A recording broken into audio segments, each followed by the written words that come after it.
2026-yilda eng zo'r dizayn proyektlaridan bittasiga kelganman. Amalda bityapti. Hoji ota mahallasida 2,6 sotixga tushayotgan premium uyimizni ko'rsanglar bo'ladi. 2 etaj, 8 ta xona, podvali ham bo'ladi. Ziloniy zonalariga alohida e'tibor qilingan ekan. Uyimizni hozir ko'rib chiqamiz. Ko'rib baho berasizlar, like esingizdan chiqmasin.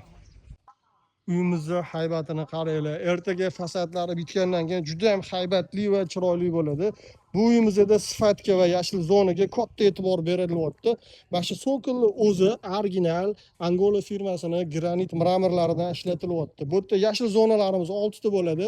Letniy kuxnyamiz bo'ladi, besetkamiz bo'ladi, video kamera, Wi-Fi hammasi o'rnatib beriladi. Xo'sh, yashil hududli bo'ladi. Bu yerda balkonimiz bo'ladi. Narxi bo'lsa 210 ming dollar bo'ladi. Kelishadigan joyi bor. Ulgurib qolinglar, premium uy qoluvchiligiga jo'natib qo'yasizlar. Uyimizning ichlari 80%